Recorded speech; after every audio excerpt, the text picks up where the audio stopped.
It's official. You're smart. For tuning into the Chamber of the Wraith. My name is Brian, and I'm super excited to say the Ability Almanac's back. This is the second season of this thing, which has me super excited because I love doing this in Injustice 2. But, unlike Injustice 2, Joker, we're going to actually be doing it in the order of the release for the characters on their Fatality Fridays. Since Shao Kahn was the first character to get a Fatality Friday for MK11, he's the first one to get an Ability Almanac for MK11. It's not going to run alphabetically like it was for Injustice 2. So, without further ado, it's time for me to hammer in Shao Kahn's abilities.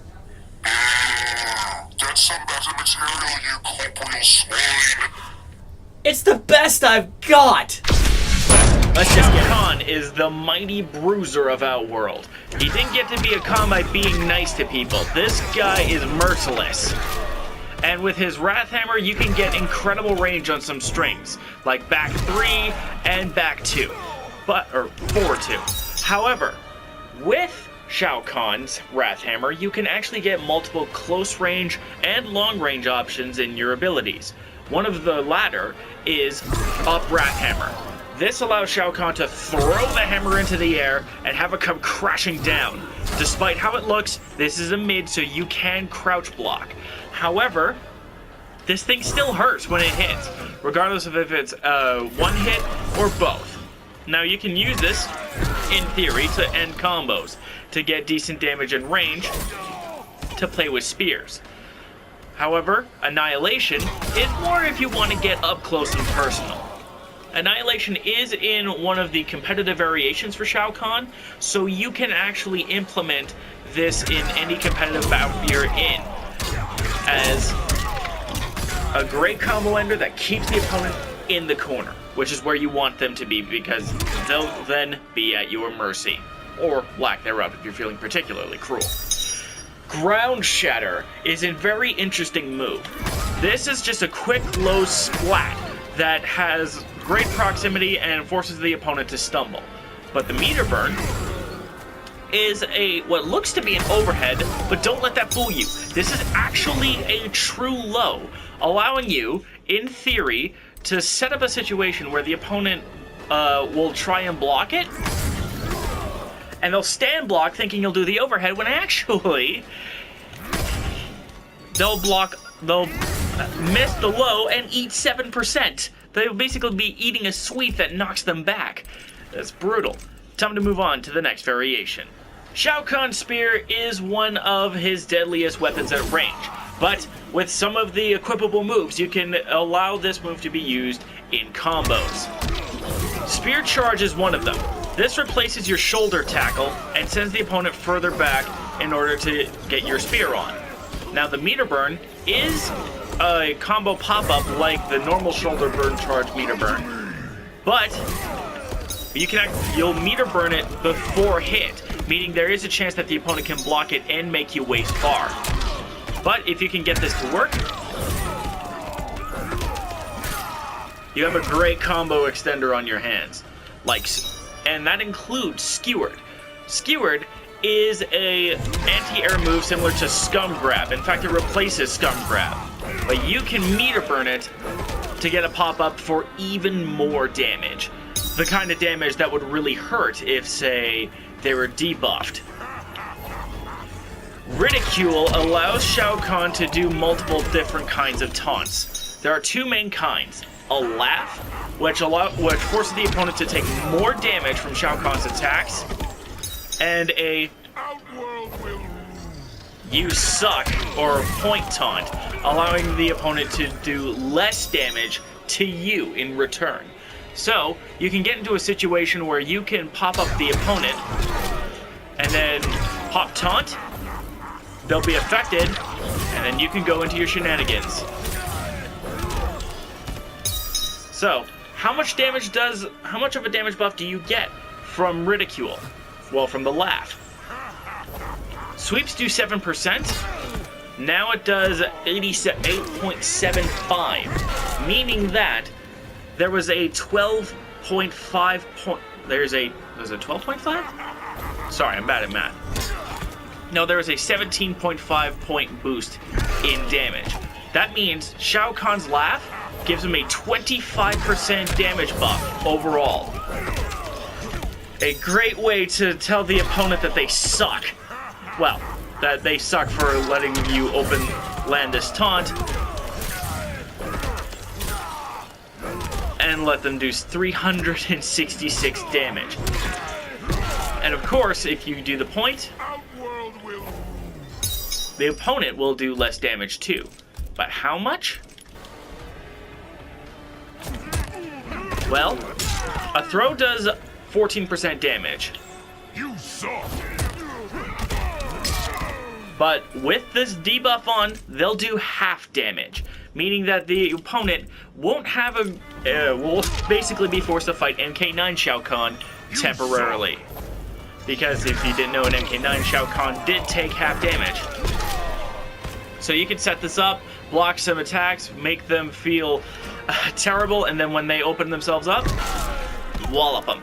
Time to move on to the next variation. This variation only has one new move, as it has Spear Charge and Skewered, but Seeking Wrathhammer is very similar to an ability that Darkseid had in Injustice 2, where he would shoot the Omega Beams backwards to hit the opponent in the back. Shao Kahn can do the same thing with his Wrathhammer. This brings the opponent towards him, but it's a high projectile, and because it's a reverse projectile, it hits quickest at maximum range, meaning that the opponent needs to try and get in. And while this might help, I'm sure 6% damage is not appreciated at all. Like the Up Wrathhammer, this cannot be meter burned, and because this has the same input, it conflicts with Up Wrathhammer, meaning you can't have both in a particular variation, which is fine. Time to move on to the next one. Oh, it's Ridicule and Humiliate. Now, like the other variations, this one only has one thing that's unique about it, but this one is really good. Dark Priest. This allows a Shadow Priest to buff Shao Kahn's hammer for a very long period of time, allowing Shao Kahn's hammer strikes to do more damage. So, how much more damage? 30% more damage, to be precise. Combined with the Humiliate taunt, your uppercuts will do almost 210 damage. They're really gonna hurt. For sure, it's really gonna hurt. And this move actually complements another of Shao Kahn's gear moves, Annihilation.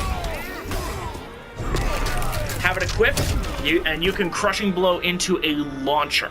Now, I'm not great with Crushing Blow launchers, but a proof of concept would be something along the lines of you pop Dark Priest, laugh, and then you go ham.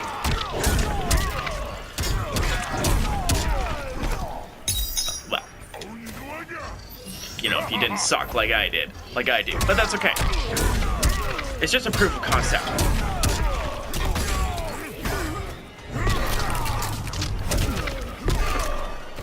Look at that, 47%, requiring both bars, both buffs, and the Crushing Blow, yes.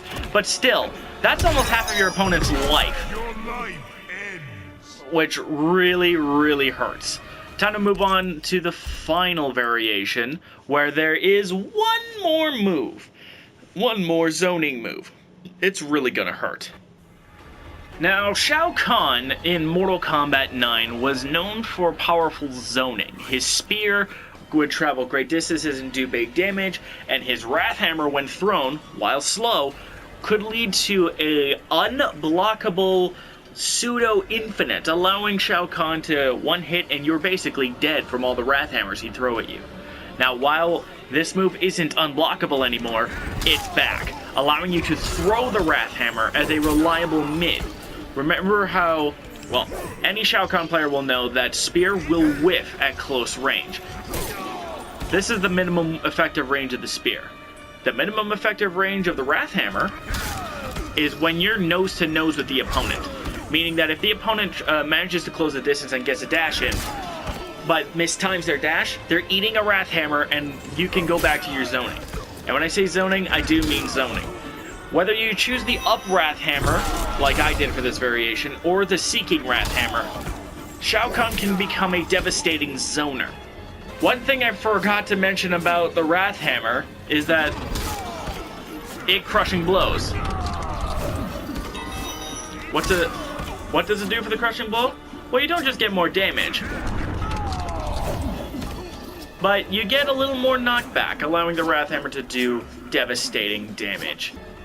Or he would be if I didn't mention that he could be even worse with Air Wrath Hammer. This is an air-to-surface Wrath Hammer that can be thrown from the sky, allowing you to clear a projectile and retaliate with more zoning. This is starting to become some injustice shit right here. Now that we have seen all of Shao Kahn's abilities, we're going to move on to the Fatal Blow and then Frame Data for every ability that Shao Kahn brings to the table in Mortal Kombat 11. I hope you enjoyed this video.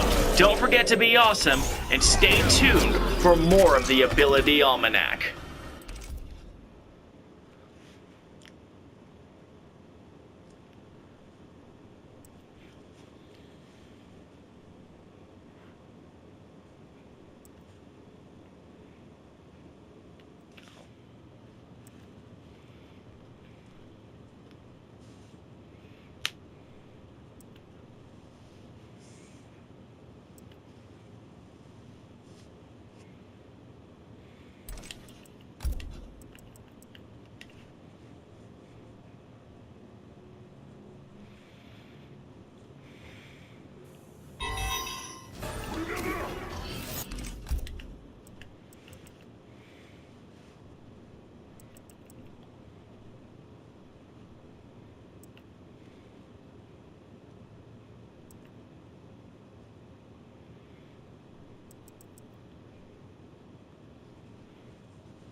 How interesting.